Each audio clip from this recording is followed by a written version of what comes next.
খবর ইবলিস? কি রে বেটা একটু গান টান ছাড়, বিড়ি টিড়ি খা। আমি বিড়ি খাই না, সিগারেট খাই। তুই সিগারেটই খা। ইবলিস, কে জানি রমজান মাসটা বন্দি থাকবে। তুই কি আমার মজা লইতাছস? কিরে এখনো বন্দি হস নাই? ভালো বুঝছস? কি মানে ভালো কথা কো আমার লগে। ও আচ্ছা, তুই যখন চাবি আমগো ব্যবসায় করে নিয়ে যেতে পারস না, এ করে নিয়ে গেলে দাম বাড়াইবো কে? আগে আমি ভাবতাম আমার থেকে বড় হয়তো ইবলিসই হয় না, তোকে ব্যবসায়ী করে দেখলাম আর মনে হয় I love that so much.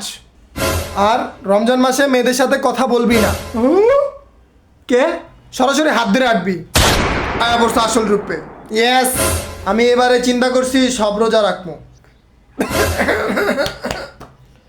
আমারে হার্ট অ্যাটাক দিস না, রোজার হা লাগবো না। হ্যাঁ তোর কষ্ট হোক আমি চাই না, পারমু না। ওরে বাবা। শোন তুই পিপাসায় ভুগোস আমি চাই না। তুই কষ্ট খাবারটাও খায়ালাই না খাইলে গোপনে খাইস। কি লিগা? তুই যাতে ধরা না খাও এর লিগা। ওই যা যা। 1 মাস পরে দেখতেছি।